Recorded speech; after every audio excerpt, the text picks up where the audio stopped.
Hi, welcome back to another edition of Free Exchange of Ideas. So, sorry about not doing a show yesterday. Yesterday was pretty busy here where I work and in the news as well.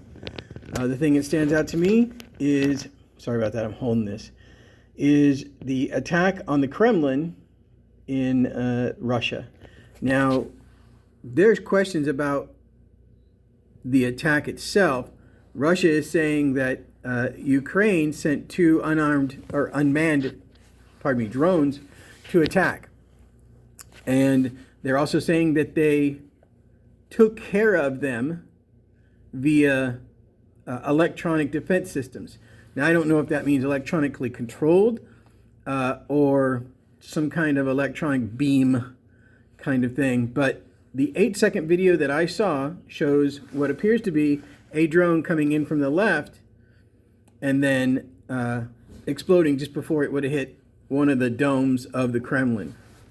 Russia is calling this an attack on an assassination attempt on Putin, and Ukraine is saying we didn't do it. Look, bro, actually, we have trouble flying those things around here, so it would be very difficult for us to fly into into Russia and to the Kremlin, which is actually pretty far from the Ukrainian border.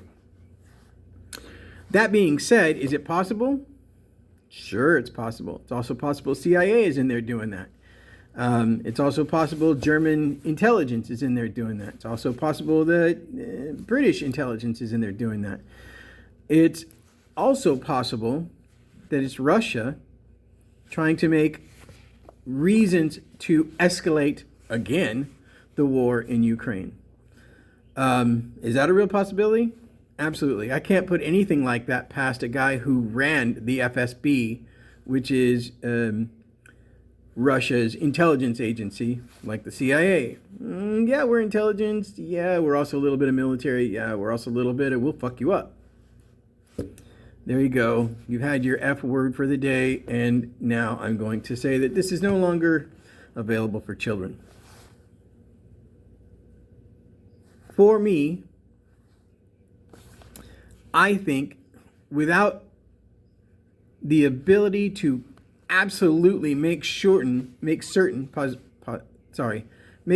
that your attack is not only convincing, but you are able to actually complete the mission, whether that's an assassination attempt on Putin or let's just screw up the Kremlin and make them go someplace else. That's a possibility as well.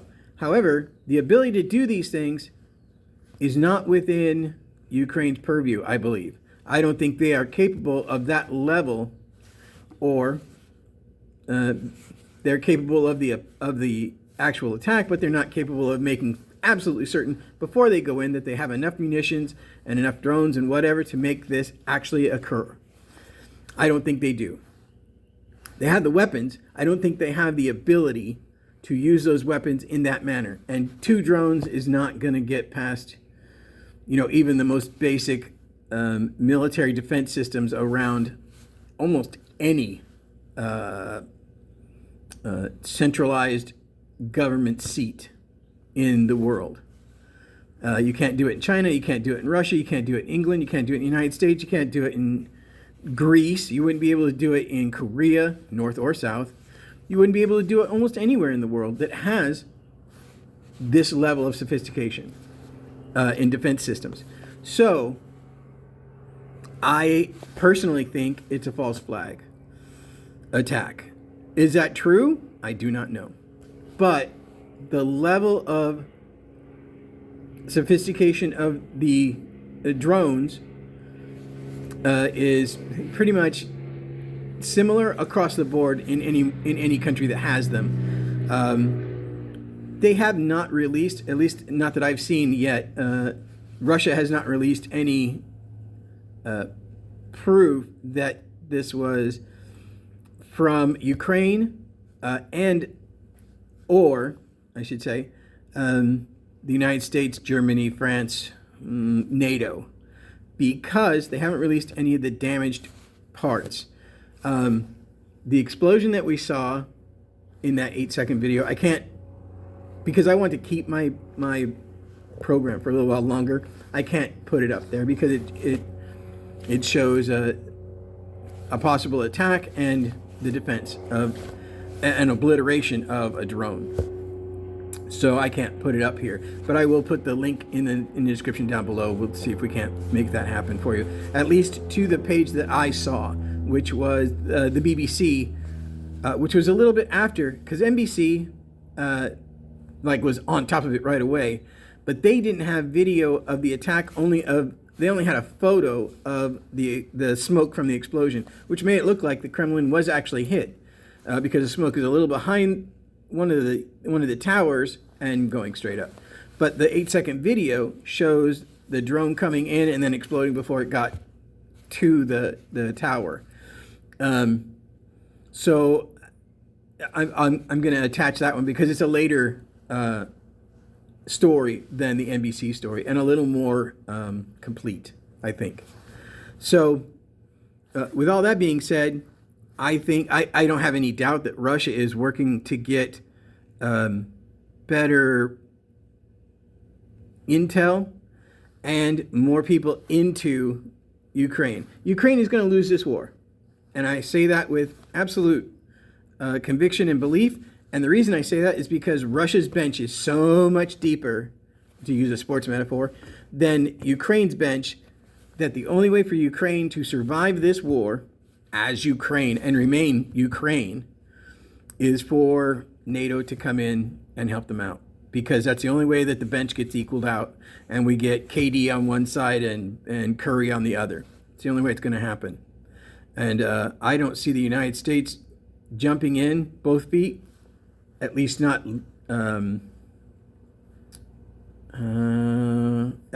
obviously. Let me put it that way. I don't expect that Germany or Poland or Finland or any of those countries are going to do that either. We've all been supporting Ukraine with money and weapon systems. But the minute you're down to, 250, 350 fighters, the war is over. I mean, literally, the war is over. You can't win that. You can't win that fight.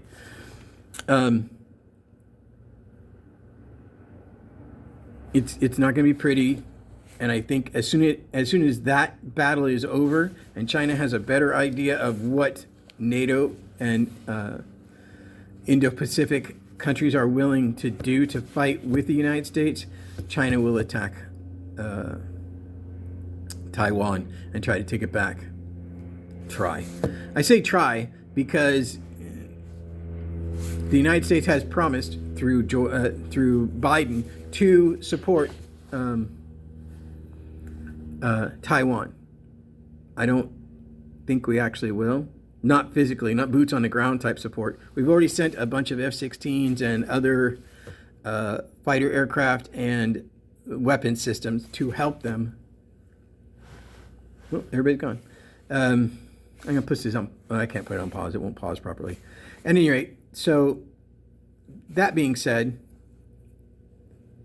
my bigger fear is China.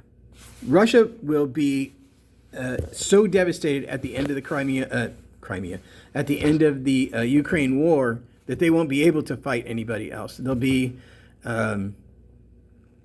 dependent upon their nuclear umbrella to keep them, to keep anybody out of their sphere of influence. But they won't be able to do anything else. They won't be able to move. They won't have the aircraft. They won't have the tanks. They won't have the multi-purpose launching systems, the mobile launching systems. They won't have any of that, or at least not enough to actually do anything. They might have enough to keep us off their border for a little bit, but it's not going to be. Russia's not going to be our issue. China, North Korea, because that fat little bastard is certifiably bozo. The Indo-Pacific region is going to be dirty and nasty and muddy and ugly and very, very bloody. I think it's going to be what we will eventually call World War III. But I don't know that Europe is going to get involved because they've already made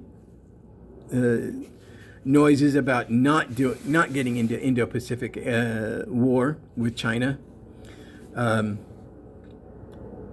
NATO has made noises of the same vein in the UN. So we can't count on them.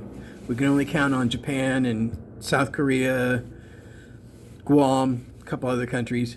They're not really big. We can count on Taiwan because they have no choice but to fight. But I don't know if China wants Taiwan so badly, or if they want to remove Taiwan from the playing field for the United States and everybody that uses them, especially for chipsets. Intel, AMD, Japanese companies that I don't know. Taiwan is cheap and they build great chipsets. But I don't know that that's what's going to save them, because China doesn't need them for their chipsets. China just wants the island. And China only wants the island to extend their sovereign sea and close off the Straits of Taiwan. And you close off the Straits of Taiwan, and all shipping has to go around Taiwan, between Taiwan and, I want to say Hawaii, and that's probably wrong, but between Taiwan and whatever south of there, forcing shipping and military to go around there will cost millions of dollars a year in fuel and time. Is it enough for China? I don't think it will be enough for China, but it'll be enough in the beginning. It will absolutely be a horror. It will absolutely be a bloodbath. And I think it's absolutely going to happen within the next 5 years. Especially if I know this is going to sound weird, but especially if Biden gets another 4 years. I don't think there's any choice. He's too China. He's too pro-China. He's too pro-money. And another thing that we're seeing is that Raytheon and AMD and other country. I mean, not AMD. Other military type builders, Hughes Aircraft, that kind of thing, are going to Taiwan right now to, make contracts for, hey, we'll build you this thing for several $1 million each, and you guys just, pay us when you can. Which is only going to provoke China, because China's already made Taiwan their red line in the sand. I don't know if that's actually going to occur, but that's my fear, and I'm gunning up for it, just to say, not on my house. And hopefully my neighbors are of the same bend, and we will be able to, on the West Coast at least, protect our coastline. Because the military won't be able to do it alone. They will need civilians to step up to the plate. And, ex-military, most of the people my age are ex-military. I say most. A lot of us are ex-military. And we remember how to take care of business. That's all I got to say about that. It's going to be ugly. It's going to be bloody. A lot of us won't survive it. The West Coast might not survive it. All the way back to Denver, for all I know. A couple of good-sized nuclear bombs, or what they call satellite drops. Those things have a lot of kinetic energy, and they can destroy a boatload of space, ground space, when they hit the ground. Just like a meteor, that kind of kinetic energy. Because they're not bombs per se. They're just spires that go up and come straight back down in a very short period of time at the speed of sound or higher after re-entry. So that being said, pay attention to the skies, pay attention to China and North Korea, because I think they're both ready to jump ugly. That's all I got for you, babies. Take care of yourselves. Remember, even a fluffy bunny has claws and teeth for a reason. Live long, fight hard, win the day. See ya!